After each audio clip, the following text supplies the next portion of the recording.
우리 인터 목자님이 이렇게 스케줄을 잘 짰나 그렇게 생각을 했는데 그것은 아닌 것 같고 제가 좀 생각을 해봤습니다. 하나님께서 예수님의 그 성탄의 기쁨이 우리 안에서 다시 살아나도록 하시기 위해서 이렇게 부활의 말씀 주신 것이 아닌가 그렇게 믿고 말씀을 전하겠습니다. 제가 그러면 요절 말씀으로 28장 6절 말씀을 함께 읽고 기도하고 시작하겠습니다. 시작. 그가 여기 계시지 않고 그가 말씀하시던 대로 와서 그가 누우셨던 것을 보라. 사랑과 은혜가 충만하신 하나님 아버지 감사합니다. 저희들에게 귀한 성탄을 허락해 주시고 예수님의 탄생의 기쁨을 저희한테 허락해 주셔서 감사합니다. 또 이 시간 이 부족한 자가 이 하나님의 말씀을 들고 나왔습니다. 하나님 아버지 주님께서 시종을 함께 해주시고 제 마음 가운데 은혜를 주시고 또 뜨거운 마음을 주셔서 준비한 이 하나님의 말씀을 담대히 증거할 수 있도록 도와주시기를 간절히 기도합니다. 저와 듣는 저희 모두 심령에 하나님께서 넘치는 이 부활의 은혜를 허락하여 주시기를 간절히 기도합니다. 예수님 이름으로 기도드립니다. 아멘. 요즘 극장가에 부활한 두 인물이 있습니다. 한 놈은 전두환이고 다른 한 분은 이순신 장군입니다. 이순신 장군은 23전 23승 무패의 신화적 인물입니다. 특히 명랑해전에서는 거북선도 없이 패잔병들과 겨우 13척의 배로 133척의 함대를 이끌고 쳐들어오는 왜군을 무찌르고 승리하였습니다. 만약에 이런 시나리오로 소설을 쓴다면 너무 현실성이 없다고 퇴짜를 맞을 것입니다. 그러나 이것은 역사적 사실입니다. 수많은 역사 사료와 이순신 장군의 난중일기에 자세히 기록되어 있습니다. 지금 우리가 일본말을 안 쓰고 우리말을 사용하고 있다는 것이 또한 이순신 장군의 승리의 증거입니다. 성경도 예수님의 십자가 죽으심과 부활 사건을 자세히 기록하고 있습니다. 예수님은 우리의 죄 때문에 십자가에 못 박혀 죽으셨습니다. 그리고 장사한 지 사흘 만에 다시 살아나셨습니다. 인간은 한 번 죽으면 다시 육체로 살아날 수 없습니다. 대한민국에서 가장 부자였던 이건희 회장조차도 첨단 의료장비에 의존해 잠시 생명 연장을 할 수는 있었지만 죽음을 피해갈 수는 없었습니다. 그러나 예수님은 죽음을 이기고 부활하셨습니다. 그가 말씀하시던 대로 살아나셨습니다. 믿습니까? 이 시간 말씀을 통해 예수님의 부활과 그 의미를 새롭게 배울 수 있기를 기도합니다. 파트 1, 그가 살아나셨느니라. 예수님이 대제사장과 장로들이 보낸 무리들에게 체포되자 제자들은 다 예수님을 버리고 도망쳤습니다. 서로 누가 큰 자인가 따질 때는 따로따로였는데 예수님이 잡히자 한마음으로 도망쳤습니다. 그나마 베드로는 수제자로서 최소한의 자존심은 있었던지 몰래 잠복했다가 요정에게 들켜 예수님을 3번이나 부인하는 수치를 당하였습니다. 자신들도 예수님처럼 잡혀서 죽임을 당할까 봐 무서워서 도망친 것 같은데 심정은 이해가 가지만 정말 의리도 없고 형편없는 자들인 것 같습니다. 제자들이 이런 상황을 갑작스럽게 당한 것도 아닙니다. 예수님께서 여러 번 자신의 죽음과 부활에 대해서 말씀하셨습니다. 한 번은 인자가 장차 사람들의 손에 넘겨져 죽임을 당하고 제3일에 살아나리라 하고 말씀하시자 베드로가 그리하지 마옵소서, 이 일이 결코 죽게 미치지 아니하리이다 하고 대답했다가 사탄아 내 뒤로 물러가라 하고 아주 심한 책망을 들은 적도 있습니다. 제자들은 예수님께서 죽으신다는 말에는 민감하게 반응하였지만 그 뒤에 다시 살아나신다는 말은 건성으로 들었던 것 같습니다. 그리고 예수님이 체포되시자 까마귀 고기를 먹은 것처럼 예수님과 함께했던 시간들과 말씀들을 다 잊어버리고 도망쳐 버렸습니다. 반면에 예수님의 말씀을 어깨너머로 듣고도 잘 기억하고 있는 자들도 있었습니다. 마태복음 27장 63절입니다. 저 속이던 자가 살아있을 때에 말하되 내가 사흘 후에 다시 살아나리라 한 것을 우리가 기억하노니. 그들은 대제사장들과 바리새인들이었습니다. 그들은 빌라도에게 무덤에 경비를 세워서 사흘 동안 굳게 지키게 해달라고 요청하였습니다. 왜냐하면 제자들이 혹시 예수의 시체를 도둑질하고 나서 그가 죽은 자 가운데서 살아났다 하고 거짓말할 것을 미연에 예방하고자 한 것이었습니다. 예수님의 제자들은 엉성하고 빈틈이 많았지만 종교 지도자들은 아주 용의주도하고 철두철미하였습니다. 그들은 돌을 임봉해서 아무도 못 들어가게 폐쇄 조치하고 경비병까지 세워 무덤을 굳게 지켰습니다. 그러나 부활의 아침은 오고야 말았습니다. 28장 1절을 보십시오. 안식 후 첫날 새벽에 막달라 마리아와 다른 마리아가 무덤을 보려고 갔습니다. 그들은 예수님 시체에 향품을 발라드리고자 갔습니다. 그런데 어떤 일이 일어났습니까? 2절과 3절을 함께 읽겠습니다. 시작. 큰 지진이 나며 주의 천사가 하늘로부터 내려와 돌을 굴려내고 그 위에 앉았는데 그 형상이 번개 같고 그 옷은 눈같이 희거늘. 큰 지진이 일어났습니다. 그리고 주의 천사가 하늘로부터 내려와 무덤의 돌을 굴려냈습니다. 무덤의 문이 활짝 열렸습니다. 이는 죽음에 대한 예수님의 승리를 의미합니다. 사탄이 아무리 예수님의 부활을 막고자 해도 소용없었습니다. 대제사장들과 바리새인들이 공권력을 동원해서 무덤을 임봉하고 경비병을 세워 철동같이 지켰지만 예수님을 무덤에 가두어둘 수 없었습니다. 4절을 보면 지키던 경비병들이 무서워 떨며 죽은 사람과 같이 되었다고 했습니다. 시체를 지키던 자들은 시체처럼 되고 그들이 지키던 시체는 살아나서 부활의 주가 되셨습니다. 하나님의 구원의 계획과 능력을 그 누구도 막을 수가 없습니다. 천사는 여자들에게 말했습니다. 5절과 6절을 함께 읽겠습니다. 시작. 천사가 여자들에게 말하여 이르되 너희는 무서워하지 말라. 십자가에 못 박히신 예수를 너희가 찾는 줄을 내가 아노라. 그가 여기 계시지 않고 그가 말씀하시던 대로 살아나셨느니라. 와서 그가 누우셨던 것을 보라. 여자들은 싸늘한 시체가 되어 무덤에 누워있는 예수님, 불쌍한 예수님만 생각했습니다.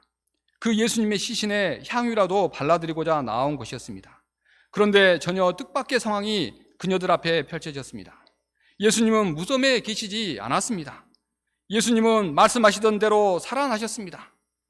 He is not here. He has risen. 천사가 여자들에게 예수님의 부활을 선포하였습니다. 그리고 빨리 가서 제자들에게 부활 소식을 알리도록 하였습니다. 예수님의 부활 소식을 들은 여인들의 심령에는 큰 기쁨이 차올랐습니다. 이 기쁜 소식을 빨리 알리고자 하는 마음에 여인들의 발걸음도 저절로 빨라졌습니다. 여인들은 천사의 말이 떨어지자마자 빨리 무덤을 떠나 100m 달리기 하듯 치맛단을 움켜잡고 제자들 향해 다름질하였습니다. 그러면 이 예수님의 부활이 우리에게 의미하는 바가 무엇입니까? 먼저는 하나님께서 구약의 선지자들을 통해서 약속하신 메시아가 바로 예수님이라는 것을 의미합니다. 죽은 자가 다시 살아나는 것은 사람의 힘으로는 불가능한 일입니다. 인류 역사상 단 한 번도 일어난 적이 없습니다. 오직 창조주 하나님의 권능이 아니면 일어날 수 없습니다. 예수님은 부활하심을 통해 약속된 메시아요 하나님의 아들 그리스도가 되심을 입증하셨습니다. 마태복음 12장에 보면 서기관들과 바리새인 중 몇 사람이 예수님께 표적을 보여달라고 요구하는 장면이 나옵니다. 그들은 예수님이 정말 하나님께서 보내신 자인가 확인하고 싶었습니다. 그때 예수님의 대답이 무엇이었습니까? 악하고 음란한 세대가 표적을 구하나 선지자 요나의 표적밖에는 보일 표적이 없느니라. 요나의 표적은 예수님의 십자가 죽으심과 부활을 의미합니다. 예수님의 부활이 하나님께서 우리에게 보여주신 가장 큰 표적입니다. 또한 예수님의 부활로 말미암아 우리는 그리스도 안에서 새 삶을 얻게 됩니다. 사도 바울은 말했습니다. 아담 안에서 모든 사람이 죽은 것 같이 그리스도 안에서 모든 사람이 삶을 얻으리라. 우리는 과거 아담 안에 있었기 때문에 죽은 자였습니다. 영이 죽은 자요 죽은 자와 방불한 삶을 사는 자들이었습니다. 그동안 사망은 모든 인류 위에 왕노릇했습니다. 죽음은 어떤 영웅도 어떤 위대한 자도 피해갈 수 없습니다. 모든 사람이 죽음 앞에 무릎을 꿇고 항복했습니다. 그러나 이제 부활하신 예수님은 사탄의 머리를 박살내시고 죄와 사망 권세에서 우리를 건지셨습니다. 예수님 안에 있는 우리에게 어둠의 세력, 죽음의 권세가 더 이상 왕노릇할 수 없게 되었습니다. 우리를 짓눌렀던 실패의식과 열등감, 슬픈 운명과 허무, 인생의 염려와 두려움이 더 이상 왕노릇하지 못하게 되었습니다. 베드로를 보십시오. 죽음이 두려워서 계집종 앞에서 예수님을 3번이나 부인하고 갈릴리로 도망쳤습니다. 그러던 그가 부활의 주님을 만나고 나서는 완전 딴 사람이 되었습니다. 사도행전 2장 36절에서 베드로는 이렇게 말합니다. 그런즉 이스라엘 온 집은 확실히 알지니 너희가 십자가에 못 박은 이 예수를 하나님이 주와 그리스도가 되게 하셨느니라. 그는 두려움 많던 베드로가 용맹한 장군처럼 대단한 사람이 되었습니다. 180도 달라졌습니다. 달라진 베드로의 설교를 들은 이스라엘 백성들도 마음에 찔림을 받아 회개하고 그날만 3,000명이 예수의 이름으로 세례를 받았습니다. 베드로뿐만이 아닙니다. 예수님이 사로잡히자 목숨 하나 살려라 하고 도망쳤던 다른 제자들도 부활하신 예수님을 만난 후에 다 변화되었습니다. 제사장들이 베드로와 제자들을 잡아 감옥에 가뒀다가 풀어주며 말했습니다. 앞으로 도무지 예수의 이름으로 말하지도 말고 가르치지도 말라. 그러나 베드로와 제자들은 눈 하나 깜짝하지 않고 말했습니다. 우리는 보고 들은 것을 말하지 아니할 수 없노라. 우리가 다 예수님의 부활의 증인이니라. 예수님의 부활은 연약한 제자들을 두려움을 모르는 불사조와 같은 용사들로 변화시켰습니다.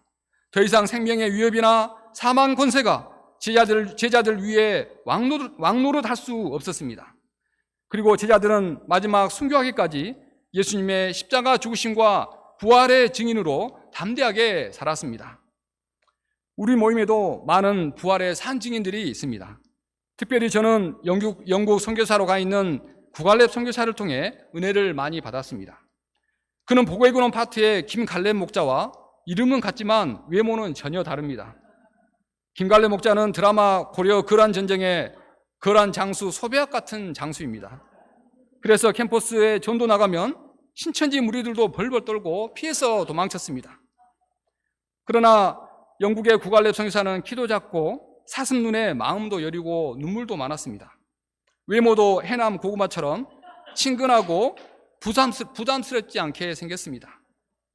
그는 예수님을 만나기 전 지독히 소심한 자였습니다. 고등학교 시절 자취할 때 문 밖에 인기척이 있으면 나가지를 못하고 사람의 눈을 피해 쥐새끼처럼 뒷문으로 몰래 빠져나갔다고 하였습니다. 그러나 부활하신 예수님을 만나고 완전히 달라졌습니다. 그는 교회와 캠퍼스를 어깨와 가슴을 쫙 펴고 활보하고 다녔습니다. 그의 크고 호탕한 웃음소리가 교회를 떠나지 않았습니다. 허허허허. 기억나십니까? 일부러 막 과장해서 이렇게 호탕하게 웃는 것 같이 이렇게 느껴졌습니다. 그는 자기보다 머리 하나는 더 큰 양들을 어깨동무해가며 피싱하고 전도하였습니다. 그의 메시지는 아주 힘있고 권세가 있었습니다. 포효하는 작은 거인 같았습니다. 그는 교회에서 인턴 목자로 헌신하다가 오직 믿음 하나 가지고 영국 선교사로 나갔습니다. 그리고 자기보다 키 크고 잘생긴 영국 영혼들을 말씀으로 먹이고 있습니다. 그가 어떻게 이렇게 변화된 삶을 살 수 있었을까요? 그가 부활하신 예수님을 인격적으로 만났기 때문입니다. 찌질이 모질이 옛 사람은 죽고 부활하신 예수님 안에서 새 삶을 얻었기 때문에 담대한 믿음의 인생을 살 수 있는 것입니다. 또한 부활신앙은 우리로 하여금 썩어질 땅의 것에 소망을 두지 않고 하나님 나라의 산 소망을 바라보게 합니다. 죽음은 우리의 시야를 이 땅의 것으로 제한시킵니다. 인생이 죽음으로 끝난다는 생각은 우리를 쾌락을 추구하는 육신주의자요, 이 땅의 것에 목매는 현실주의자가 되게 합니다. 그래서 죽음으로 끝나는 인생 최대한 즐기다 가자 하며 무절제한 삶을 살아갑니다. 그러나 인생은 죽음으로 모든 것이 끝나는 것이 아닙니다. 예수님께서 죽음에서 부활하신 것처럼 우리도 장차 부활하여 하나님 나라에 들어가게 될 것입니다. 베드로는 베드로전서 1장 3, 4절에서 이렇게 외쳤습니다. 우리 주 예수 그리스도의 아버지 하나님을 찬송하리로다. 그의 많으신 긍휼대로 예수 그리스도를 죽은 자 가운데서 부활하게 하심으로 말미암아 우리를 거듭나게 하사 산 소망이 있게 하시며 썩지 않고 더럽지 않고 새하지 아니하는 유업을 있게 하시나니 곧 너희를 위하여 하늘에 간직하신 것이라. 베드로는 이전에 소망이 땅에 있었습니다. 예수님을 만나기 전에는 물고기 한 마리에 울고 웃는 운생이요, 예수님의 제자가 되고서도 한 자리 차지하고자 하는 세상 욕망이 가득한 자였습니다. 그러나 부활하신 예수님을 만난 후 그 소망이 달라졌습니다. 하나님 나라에 대한 산 소망으로 가득한 자가 되었습니다. 우리가 인생의 참된 소망을 어디에 두고 살아야겠습니까? 썩어질 이 땅의 소망이 아니라 썩지 않고 새하지 아니하는 하나님 나라의 참 소망을 두고 살아갈 수 있기를 기도합니다. 저도 예수님을 만나기 전에는 인생의 허무와 무의미로 깊이 병들고 고통하던 자였습니다. 인생이 죽음으로 끝난다고 생각할 때 모든 것이 무의미하였습니다. 이 세상에 우연히 왔다가 소리 없이 사라지는 인생 속에서 인간의 절대적인 존재의 의미를 찾을 수 없었습니다. 아무것도 모른 채 양지 바른 곳에 누워 따스한 봄볕을 쬐고 있는 강아지의 신세가 차라리 더 낫게 여겨졌습니다. 그래서 대학에 와서도 인생의 의미를 찾지 못하고 기숙사에서 후배들과 국제 논팽이 클럽을 만들어 매일 술 마시고 당구치며 인생을 허비하였습니다. 그러던 중 UBF 봄 수양에 참석하고 말씀 공부를 통해 창조주 하나님을 만나게 되었습니다. 나는 우연한 존재가 아니라 하나님의 선하신 뜻과 계획 가운데 창조되었다는 사실을 깨닫게 되고 하나님 안에서 저의 참된 존재 의미를 발견하게 되었습니다. 저는 너무 기뻤습니다. 하지만 항상 기쁜 것은 아니었습니다. 왜냐하면 수시로 불신의 생각이 찾아들었기 때문입니다. 정말 하나님이 계신가? 예수님이 나의 죄를 위해 십자가에 죽으시고 부활하셨다는데 마음에는 확신이 별로 없었습니다. 그러던 중 대학 2학년 부활절 수양회를 앞두고 불신이 목까지 차게 되었습니다. 그래서 저는 수양에 불참하고 동생이 있는 순천으로 도망가고자 했습니다. 그런데 마음에 이런 생각이 들었습니다. 그래, 기초공부만 받고 얼른 내려가자. 기초공부가 은혜가 없으면 뻔하지 뭐 수양회. 그런데 그 기초공부에서 부활하신 예수님을 만나게 되었습니다. 예수님의 부활이 역사적인 사실이요 팩트라는 사실을 성령께서 저의 완악한 마음을 여시고 깨닫게 해주셨습니다. 저는 마순 공부가 끝나고 하나님께 엎드려 기도하였습니다. 그리고 다시는 하나님의 사랑과 하나님의 존재를 불신하지 않겠다고 기도하였습니다. 그리고 하나님 그 이후로 더 이상 불신에 시달리지 않게 하셨습니다. 인생의 허무와 무의미도 씻은 듯이 깨끗이 사라졌습니다. 제가 과거에는 인간적인 야심과 세상 영광을 구하는 마음도 강하였는데 다 사라지고 오직 하나님을 영화롭게 하고 기쁘시게 하고자 하는 마음으로 충만하게 되었습니다. 사도 베드로의 고백처럼 예수 그리스도를 죽은 자 가운데서 부활하게 하심으로 말미암아 이 자를 거듭나게 하사 산 소망 있게 하시며 썩지 않고 더럽지 않고 새하지 아니하는 유업을 있게 하셨습니다. 죄인을 위해 십자가에 죽으시고 부활하신 예수님을 찬양합니다. 죽음의 권세 아래서 신음하며 고통하던 이 자를 예수님 안에서 새로운 삶을 살게 하시고 하나님 나라의 산 소망을 유업으로 주셔서 감사합니다. 제가 날마다 예수님의 부활의 권능을 덧입고 하나님 나라 참소망 가운데 살아갈 수 있기를 기도합니다. 파트 2 가서 제자 삼으라. 마침내 예수님은 갈릴리에서 11 제자들을 만나셨습니다. 그리고 제자들에게 말씀하셨습니다. 18절을 함께 읽겠습니다. 시작. 예수께서 나와 말씀하여 이르시되 하늘과 땅의 모든 권세를 내게 주셨으니. 이는 실패의식과 두려움 때문에 매갈이 없이 의기소침해 있는 제자들의 기분을 업시켜 주려고 그냥 하는 말이 아닙니다. 하늘과 땅의 모든 권세를 내게 주셨으니 예수님의 부활이 팩트인 것처럼 이것도 팩트입니다. 그동안 공중권세 잡은 사탄이 활개를 쳤습니다. 그러나 예수님이 부활하심으로 사탄의 모든 권세를 다 접수하셨습니다. 하늘과 땅의 모든 권세가 예수님께 양도되었습니다. 예수님께서 만왕의 왕, 만유의 주, 곧 만물의 주인이 되셨습니다. 누구의 간증이었는지 잘 기억이 나진 않는데 감명 깊게 들었던 대목이 있습니다. 우리 교회 목자님 아닌 것 같아요. 이 사람은 별로 가진 것이 없는 사람이었던 것 같습니다. 그런데 미국인 친구가 굉장히 부자였는데 지평선 이쪽 끝에서 저쪽 끝까지 가리키며 자기 땅이라고 자랑하였습니다. 보통 사람 같으면 기가 죽을 법도 한데 이분은 그렇지 않았습니다. 손을 들어 이쪽 하늘에서 저쪽 하늘까지 쫙 펴면서 이게 다 우리 아버지 것이라고 말했다고 합니다. 맞는 말입니까? 틀린 말입니까? 네, 맞는 말입니다. 이것은 팩트입니다. 네. 영접하는 자, 곧 그 이름을 믿는 자들에게는 하나님의 자녀가 되는 권세를 주셨습니다. 우리가 하나님의 자녀의 신분인 것을 항상 기억해야겠습니다. 그리고 가슴을 활짝 펴고 하나님의 자녀로서 품위를 지키며 그에 합당한 삶을 살 수 있기를 기도합니다. 그러면 예수님께서 제자들에게 무슨 방향을 주십니까? 다 같이 19절과 20절을 함께 읽겠습니다. 시작. 그러므로 너희는 가서 모든 민족을 제자로 삼아 아버지와 아들과 성령의 이름으로 세례를 베풀고 내가 너희에게 분부한 모든 것을 가르쳐 지키게 하라.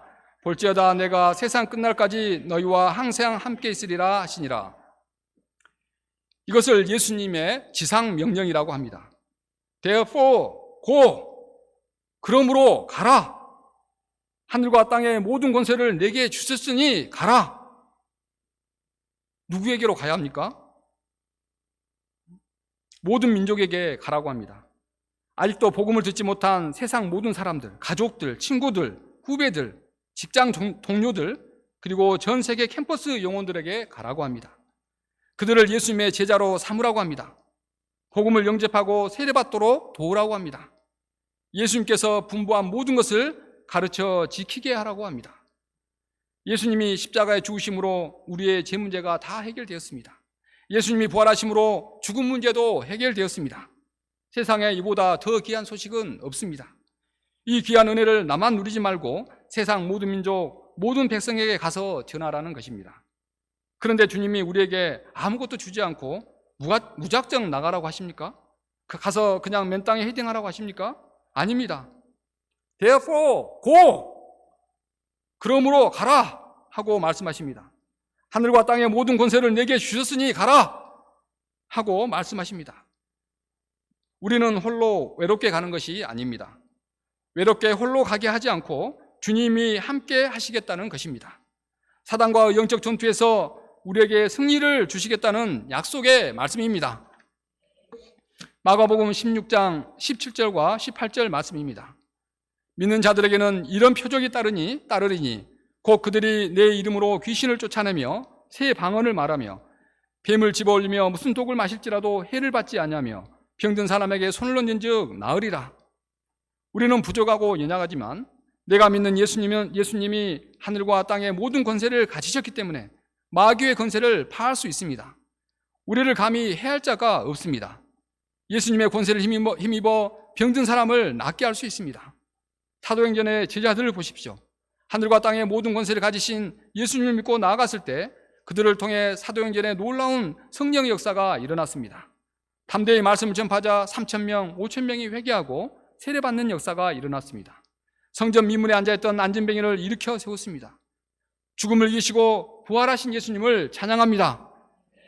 하늘과 땅의 모든 권세를 가지신 만왕의 왕, 주의 주 예수님을 찬양합니다. 이 예수님이 나의 주요 그리스도가 되심을 감사해야겠습니다. 부활하신 주님께서 질그릇같이 연약한 우리를 쓰셔서 장차 크고 놀라운 부활의 역사, 생명의 역사를 이루실 것을 믿습니다. 저는 양들을 섬기며 많은 한계를 경험했습니다.